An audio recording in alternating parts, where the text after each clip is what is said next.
got our order. Scripture reading this morning be from Psalms chapter 34, starting verse 15 through 19. The eyes of the Lord are toward the righteous, and his ears toward their cry. Amen. The face of the Lord is against evildoers, to cut off the remembrance of them from the earth. When the righteous cry for help, the Lord hears and delivers them out of all their troubles. The Lord is near to the brokenhearted and saves the crushed in spirit. Many are the afflictions of the righteous, but the Lord delivers him out of them all.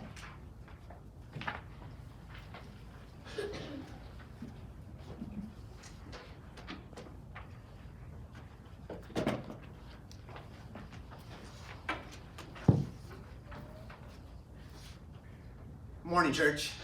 Great to be here with you. Great to have you here with us as well. Has anyone else felt the tension, race, riots, social media posts, the news? You guys been feeling that this week? Mm-hmm. I wrestled with this lesson. I've really felt overwhelmed in what's being said from both sides. You know, there's so many different sides to this, and the viewpoints and the complexities, and really that's, in my mind, I said, that's what I'm trying to do, is listen. What is being said? And I do enjoy listening to sports talk shows and things like that, and one thing that stood out to me is a guy said that sports really needs to lead the way in all of this. And I kind of paused and I thought, sports? Or should it be God and his people? That we should really be leading the way of what to do next. It's the church. And I want to thank God, because I was praying as God, I'm struggling. And I appreciate Evan that he helped give me some direction. I also found an article by Brendan Michael that I felt really helped. And that article was called "The Cry of the Oppressed." And I appreciate that answered prayer, because it helped give me a direction, because I really didn't know what to say. I don't know which direction to go. So today we are going to see that the cries for justice by the suffering will be heard by our God, and he will bring deliverance and justice. Amen. He will bring that judgment. So there's 3 points to this that we're going to look at. Number 1, the cry of the oppressed. Number 2, we're going to look at the hearing of God. And number 3 is the action that God takes. So let's look at the first point. Number 1 is the crying. You see, sin causes suffering, pain, all kinds of oppression, people being taken advantage of and abused. And those that are oppressed, those who continue to suffer, they're tired of it.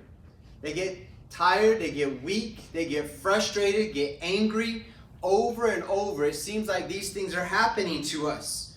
And so they have a choice, and each of us have a choice. What are we going to do with that being tired and feeling overwhelmed and being frustrated and being angry? What do we do? And the choice is that, number 1, we could return evil for evil. That just as they did this to me, I'm going to do that to them and worse, because of all that they have done. That's one choice. And that's something that we are seeing in the looting and the rioting of police officers, innocent police officers that have been killed. These are not the bad police officers. These are the ones that are trying to protect people, and they're the ones that are being murdered, because other people are mad of the murders that were happening to them. But we return murder for murder. Or we feel, I was reading a quote from Martin Luther King, and they asked, why do people riot? Why do people riot and loot? Why loot? Why are they stealing things? And he said, because they feel like that's what's been happening to them, is that things have been taken from them without permission. And he said, many of these people, they're not even interested in the product of what they're stealing. They don't know what they're just taking. It's not necessarily that they're interested in that item, it's that they have now the power to take something. They feel like they're empowered now to take something from somebody else, because that is how I view what's been happening to me. People have been taking my freedom. They've been taking my opportunities. They've been taking my rights. And so now I have this chance to take back. Is it right? No, it's not right. But we see that happens all the time for generations. This is nothing new. There's nothing new under the sun, as the book of Ecclesiastes would say. Or the other choice is that we can turn to God in this time of suffering, in the time of frustration and anger. We can turn to God, crying out to Him in faith, crying out to Him that, God, we want you to bring justice. We want you to bring deliverance for us. That is the choice that really each person has to make. Do we believe that God can bring the change that is needed? Well, as we look at this, turning to God, crying out to Him in faith, you see we're trusting Him.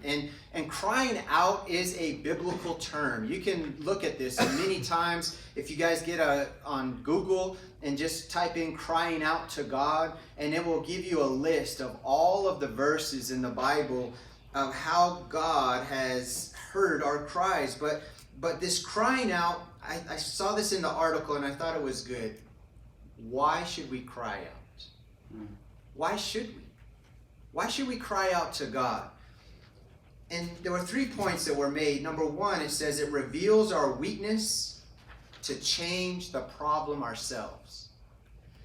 As I was trying to study and listen, the more that I was listening to this argument, and all of that, I realized how big, how complex this problem really is, of racism and injustices and all of these things. It is a big problem, and it is very complex. It's not just a simple little problem, just, well, if you just do this, then it's over.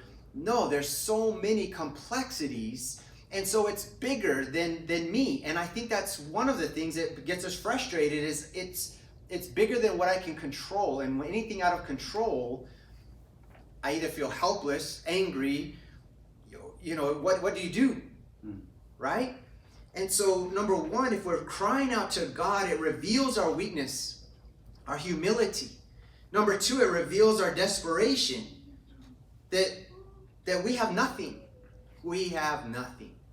It is really all up to God. And when you get to the point, as I heard many people say, enough. Does it have to keep happening over and over and over again? Enough. There's desperation, and we're crying out to God saying, please, there's urgency to what we are needing right now. And number three, why should we cry out? Because it reveals our belief in God. Do we really believe that God can make the change? Do you really believe it?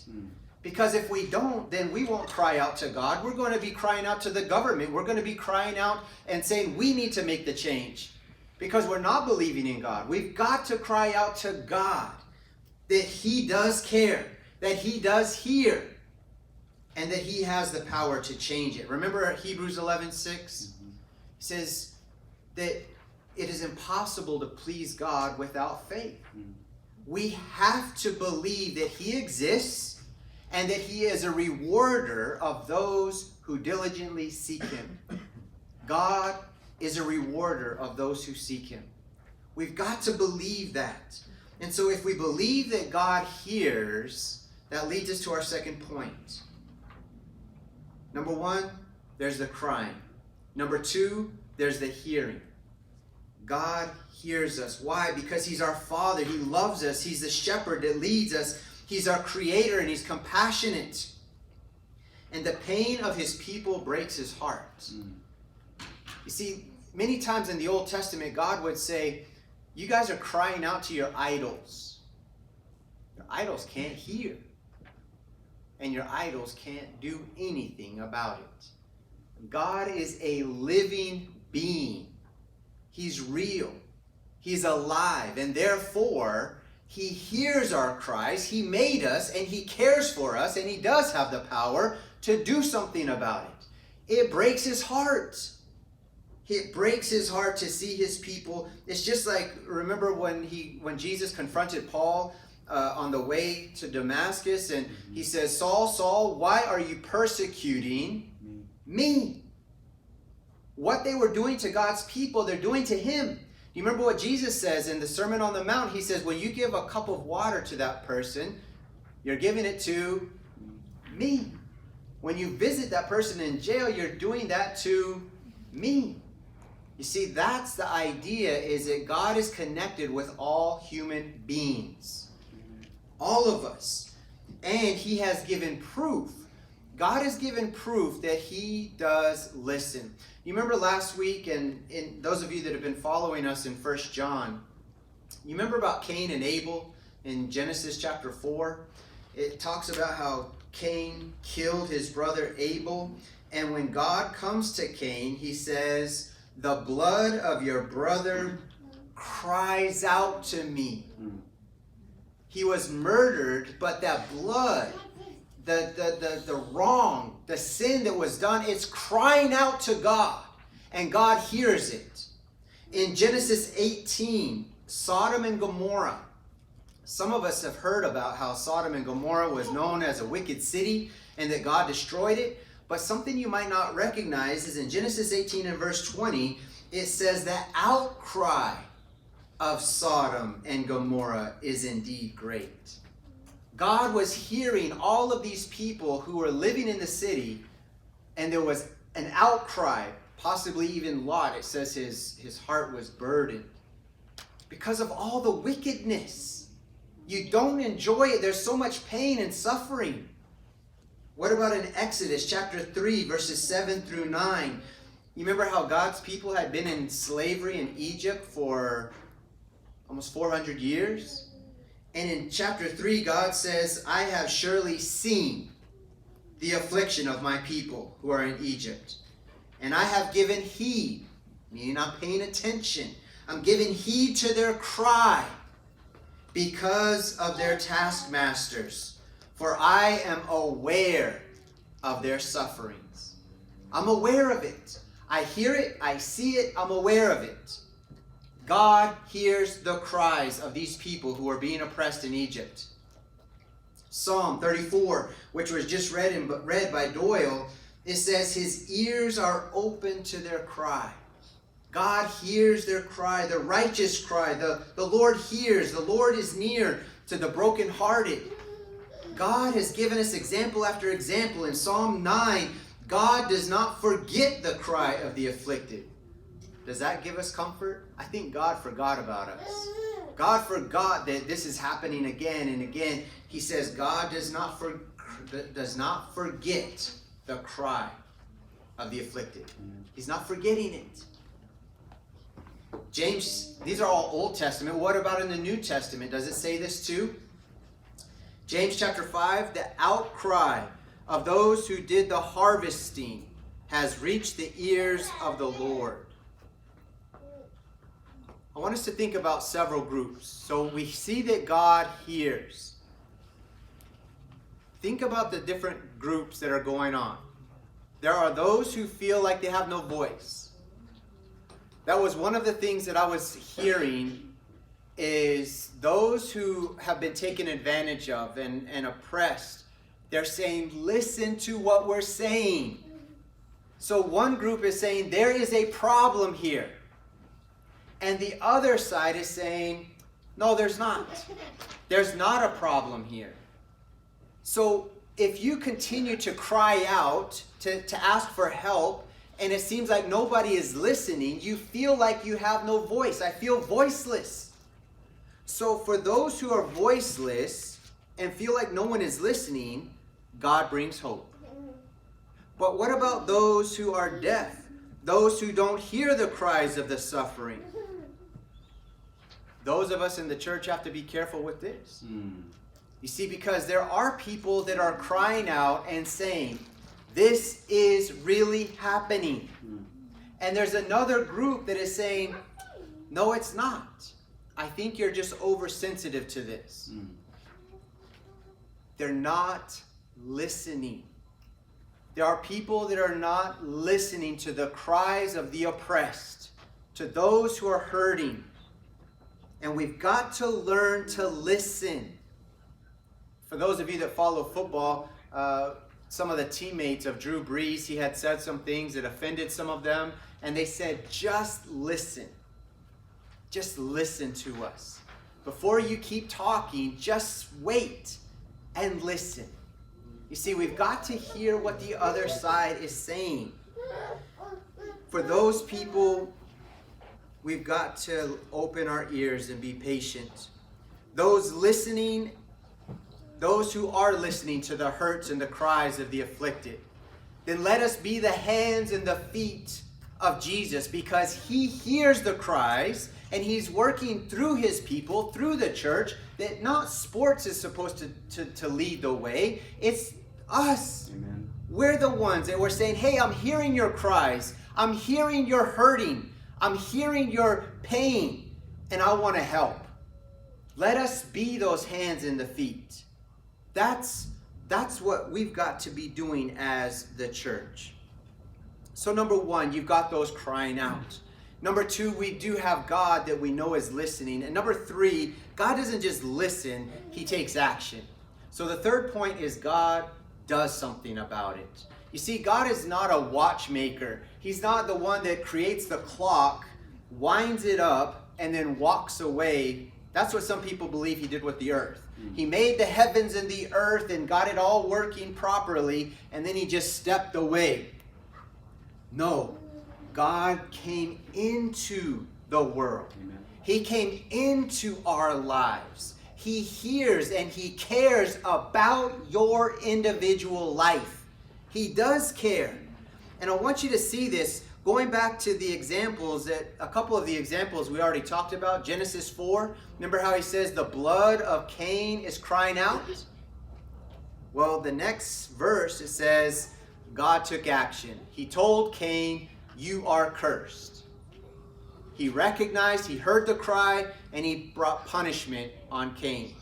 What about on Sodom and Gomorrah? He heard the cry coming out of Sodom and Gomorrah. In chapter 18, it says, I will go down and see. I'm going to go down there to Sodom and Gomorrah. And he sends these angels. And in chapter 19, the angels said, we're about to destroy this place, for the Lord has sent us to destroy it. But we know the angels also didn't just bring judgment, but they brought what? Deliverance. So God brought deliverance to the righteous, to those who were following God, and he brought judgment to those who were being the oppressors, those who were practicing sin and evil. He brought punishment on them, but delivery to others. God took action. What about in Egypt? He says, I hear their cries. I see what's going on. But in Exodus chapter 3 and verse 8, God says, so I have come down. I have come down into your situation to deliver them from the power of the Egyptians, and he brings judgment on Egypt as well. God steps in to our reality, into our lives. He delivers his people and he punishes the wicked. Amen. In Exodus 22, God has a law that says, if you afflict the widow and the orphan and they cry out to me, I will surely hear his cry, and my anger will be kindled, or like brought up. I will get angry and I will kill you. That was God's law. If you're going to abuse the orphans and the widows, don't think I'm going to sit back and do nothing. I will kill you. And that was through the law. The law said that they were supposed to be put to death. You see, Jesus is the solution. When God sees all of our pain and all of our suffering, for God so loved the world that he didn't just sit back. He took action. That he sent his only begotten Son, so that whoever would believe in him would not perish but have everlasting life. You see, that's it. God takes action. He hears the cries. He sees what sin is doing to his people. It's destroying us. So much pain. And Jesus is the solution. Always has been, always will be. Jesus is the solution. That's why Jesus says, I came into this world to seek and to save the lost. That's why Paul says, I'm not ashamed of the gospel, for it is the power of God to save people. It's the gospel, it's the good news that we're no longer enslaved by sin. It's a terrible master. Sin is a terrible master. It's wicked. It's destructive. All the pain and the suffering that we see around us, make no mistake about it, it's not the government's fault. It's not the black people's fault. It's not the white people's fault. It's not the rich people's fault. It's not the poor people's fault. It is sin. Sin that is in all people. And until we all turn to Jesus Christ, that problem of sin will continue to dominate in our world. We've got to look to Jesus. God's people are the ones who are to take action. If God takes action, then we are supposed to take action. And so we are to hear the cries of the oppressed, the abused, and the hurting. And we take action, number one, by praying. We've got to cry out to God. We've got to trust God. James chapter 5 and verse 13 says, if anyone is suffering, then he must pray. James chapter 5 and verse 10 talks about those who are suffering. What are they to do? He says, be patient. That's hard. That is hard. He says, look to Job. Look to the farmer. You've got to be patient in your suffering. What else do we do? Serve those in need. Listen to those who are hurting and find ways of helping them, serving them. How can I speak out? How can I help to make a difference here? James chapter 2 and verse 15 and 16. You might see your brother in need that has no food and no clothing. And if you say, be warmed and filled, go on your way, be at peace, God loves you. He says, what is that? Faith without works is dead. You're the hands and the feet of Jesus. You help feed them. You help give them clothes. That's God providing their needs. Let us be that. Serve them. Romans 12:21. Do not be overcome by evil, but overcome evil with good. Find ways of doing good. How many of you guys saw where the rioting happened and the next day you saw people out there covering up the spray paint, cleaning up the trash? Did that encourage you? Do not be overcome by evil, but overcome evil with good. See, we've got to find ways of letting good win. Finally, be subjective to the governing authorities. And I know this is hard when it feels like it's the government who's being the abuser, right? But we've got to learn, Romans chapter 13 tells us to use the laws of the land. We have to submit ourselves to the laws of the land unless they are going against the laws of God. But we can't do the things that are wrong to try to fix the wrongs. Evil, returning evil, will only produce more evil. We cannot overcome evil with evil. We have to overcome evil with good. We've got to trust that is one of the ways that God is working in our lives. In your fight for justice, we have to be careful that we ourselves are not breaking the law. That's got to be core foundation principle to who we are. I want you to, as we close out, think about this. If you are one of the abused, if you're one of the neglected, those that are being taken advantage of, then we can identify with Jesus because he was abused. He was the one who was taken advantage of by the governing authorities. He was taken advantage of and betrayed by his own friends. And yet he was completely innocent. We can identify. As we look to Jesus, we can say, okay, some worse things happen to him than are happening to me. I can look to him for my hope and my strength. But if we're in the majority, and as it's been brought up many times, the privileged, in that we may not have had some of these things happen to us. We don't feel like, I've ever been pulled over because of the color of my skin, or I've never had some of these abuses. Then we can identify with Jesus because he was in heaven. I mean, he didn't have to come down here and share in our suffering. He's in heaven. He has all the goodness, all the blessings. But yet he stepped out of his comfort down into our mess to help make our situation better.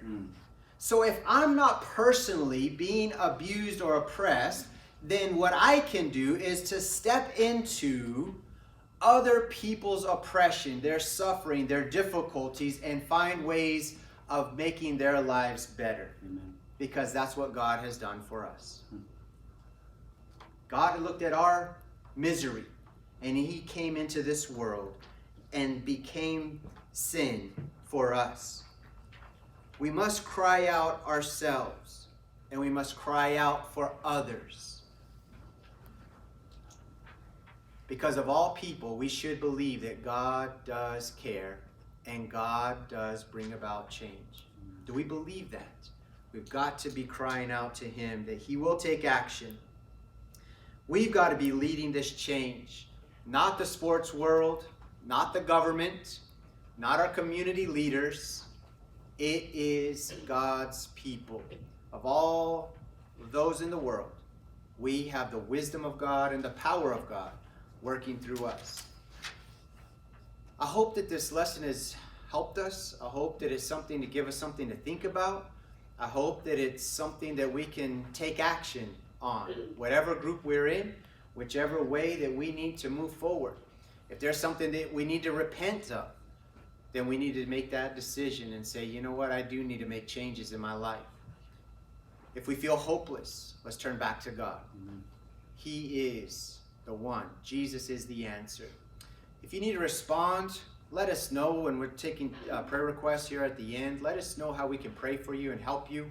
But at this time, if it's convenient, would you please stand as together we stand and sing this song.